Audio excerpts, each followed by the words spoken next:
The Story of Civilization, Part 2, Life of Greece, being a history of Greek civilization from the beginnings and of civilization in the Near East from the death of Alexander to the Roman conquest, with an introduction on the prehistoric culture of Crete by Will Durant. Chapter 4, Sparta, Part 5, Corinth. A few more mountains, and the traveler re-enters in Sicyon, the area of Dorian settlement.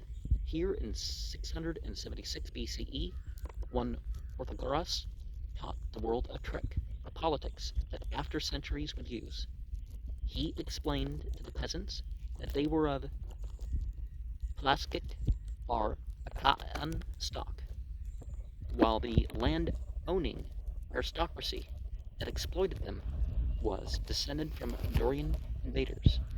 He appealed to the racial pride of the dispossessed, led them in a successful revolution, made himself a dictator, and established the manufacturing and trade classes in power.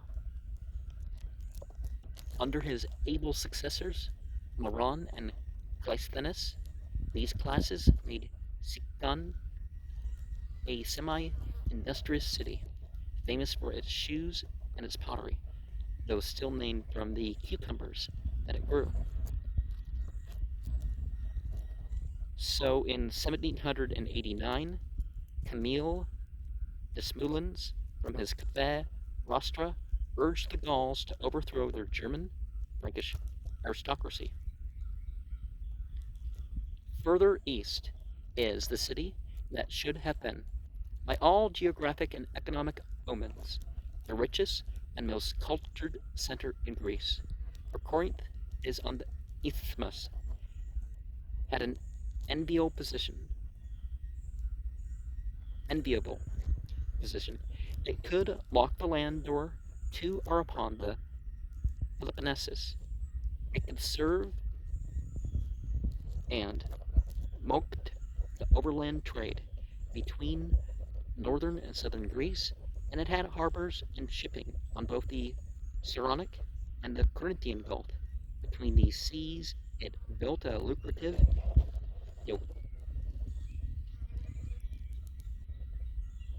the Olkos, slipping through. I don't have the Greek letters here, so a wooden tramway along which ships were drawn on rollers over 4 miles of land. The Diolkos was a grateful alternative to merchants who distrusted the rough waters off Cape Malea on the sea route to western Mediterranean. The tramway was surely enough to carry the usual trading vessel of Greek times.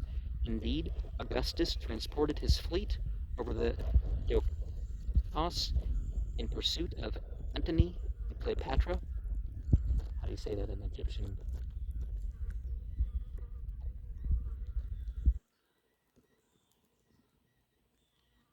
Cleopatra? I don't remember which characters. After the Battle of Actium, and a Greek squadron was similarly carried over as late as 883 of the Common Era. Periander planned in his day to cut the canal that now joins the two gulfs, but his engineers found it too great a task.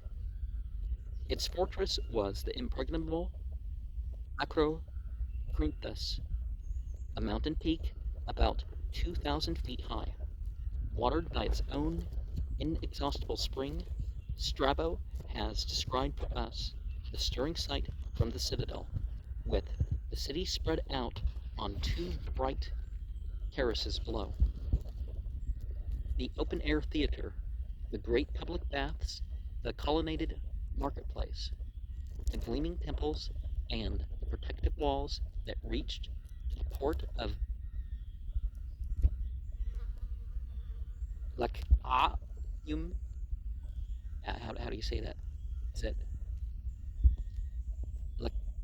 Lacaeum or is it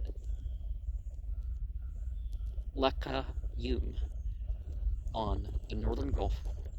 At the very summit of the mount, as if to symbolize a major industry of the city, was a temple to Aphrodite.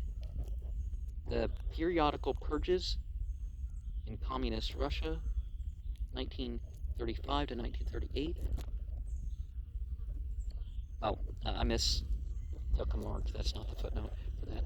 Corinth had a history stretching back to Akhenaten times. Even in Homer's day, it was famous for its wealth. After the Dorian conquest, kings ruled it. Then, an aristocracy dominated by the family of the Bacchia, but here too, as in Argos, Sicyon, Megara, Athens, Lesbos, Miletus, Samos, Sicula, and wherever Greek trade flourished, the business class, by revolution or intrigue, captured political power. This is the real meaning of the outbreak of tyrannies, or dictatorships, in 7th century Greece. About 655, Capselus seized the government, having promised Zeus the entire wealth of Corinth. If he succeeded, he laid a 10% tax on all property each year and gave the proceeds to the temple, until, after a decade, he has fulfilled his vow, while leaving the city as rich as before. His popular and intelligent rule through 30 years laid the basis of Corinthian prosperity. His ruthless son, Periander, is one of the longest dictatorships in Greek history, 625 to 585 BCE, established order and discipline, checked exploitation, encouraged business, patronized literature and art, and made Corinth, for a time, the foremost city in Greece. He stimulated trade by establishing a state coinage and promoted industry by lowering taxes. He solved the crisis of unemployment by undertaking great public works and establishing colonies abroad. He protected small businessmen from the competition of large firms by limiting the number of slaves that might be employed by one man and forbidding their further importation. He relieved the wealthy of their surplus gold by compelling them to contribute to a colossal golden statue as an ornament for the city. He invited the rich women of Corinth to a festival, stripped them of their costly robes and jewels, and sent them home with half their beauty nationalized. His enemies were numerous and powerful. He dared not go out without a heavy guard, and his fear and seclusion made him morose and cruel. Well, if you hear that first part, if you hear that part about what he did to those women, you don't need to hear much more, right? To protect himself, to make that conclusion, to protect himself against revolt, he acted on the cryptic advice of his fellow dictator, Thrasybulus of Miletus, that he should periodically cut down the tallest ears of corn in the field.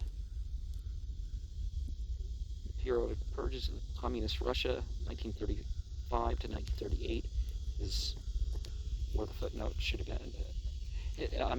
Where it is in here.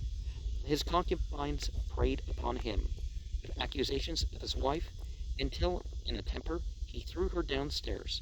She was pregnant and died of the shock. He burnt the concubines alive and banished to Corcura his son Phron, who so grieved for his mother that he would not speak to his father. When the Corcurans put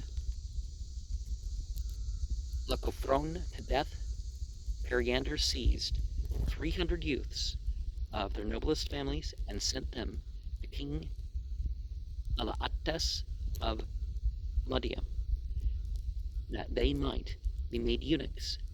But the ships that bore them touched at Samos, and the Samians, grieving Periander's anger, freed them. The dictator lived to a ripe old age, and after his death was numbered by some among the 7 wise men of ancient Greece.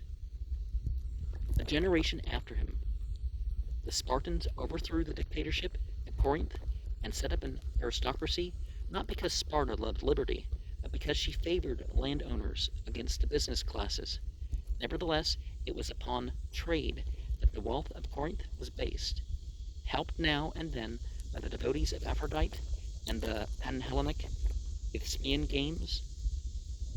Courtesans were so numerous in the city that the Greeks often used Corinthiazomai as signifying harlotry. Corinthiazomai. Okay. It was a common matter in Corinth to dedicate to Aphrodite's temple women who served her as prostitutes and brought their fees to the priests. One Xenophon, not the leader of the 10,000, promises the goddess 50 Heta Irai, or courtesans, if she will help him to victory in the Olympic Games, and the pious Pindar, celebrating his triumph, refers to the vow without flinching. The temple of Aphrodite, says Strabo, was so rich that it owned more than 1,000 temple slaves, courtesans, whom both men and women had dedicated to the goddess, and therefore it was also on account of these women that the city was crowded with people and grew rich. For instance, the ship captains freely squandered their money here. The city was grateful and looked upon these hospitable ladies as public benefactors. It is an ancient custom at Corinth, says an early author quoted by Athenaeus, whenever the city addresses any supplication to Aphrodite, to employ as many courtesans as possible to join in the supplication. The courtesans had a religious festival of their own, the Aphrodisia, which they celebrated with piety and pomp. St. Paul, in his first epistle to the Corinthians, denounced these women who still in his time plied their ancient trade. People tried to argue, but it's not really prostitution in general or homosexuality in general, but the ritual stuff is like, well, you can dedicate whatever type of whatever you are to whatever faith you are. So in 480 BCE, right, Corinth had a population of 50,000 citizens and 60,000 slaves, an unusually high proportion of freemen to slaves. The quest for pleasure and gold absorbed all classes and left little energy for literature and art. We hear of a great poet, Eumelus, in the 8th century, but Corinthian names seldom grace Greek letters. Periander welcomed poets at his court and brought Arion from Lesbos to organize music at Corinth. In the 8th century, the pottery and bronzes of Corinth were famous. In the 6th, vase painters were at the top of the profession in Greece. Pausanias tells of a great cedar chest in which Thapsellus hid from the Bacchiadae, and upon which artists carved elegant reliefs with inlays of ivory and gold. Probably it was in the age of Periander that Corinth raised to Apollo a Doric temple, famous for its 7 monolithic columns, 5 of which still stand to suggest that Corinth may have loved beauty in more forms than one. Perhaps time and chance were ungrateful to the city, and her annals fell to be written by men of other loyalties. The past would be startled if it could see itself in the pages of historians, and we probably should pay attention to what the loyalties or other sorts of issues would be with the people writing accounts. And one of the things that, to go back a paragraph here, one of the things about Pauline Christianity or biblical Christianity is that, you avoid being married. And if you are married, you avoid copulating with your spouse. So it can be said that as opposed to some forms of Judaism and various other faiths, that there wouldn't be ritual sex, because sex wouldn't be as a religious act. But in Islam, it's something you can even have a vision in. It's something that you can, if it's worth doing and it's right, you can do it in the name of God. And going back a little further than that, the thing about slavery, one thing that set Islam, for example, apart was that it did not allow wars for slaves. You couldn't go, it's like, we're going to conquer this area because we want some slaves or something like that. They weren't allowed to do that. Now, people who were by name Muslim, or maybe they were Muslim, but they were, grievous sinners, they did that, and they incurred what the Hadith Qudsi says, the curse of God upon them.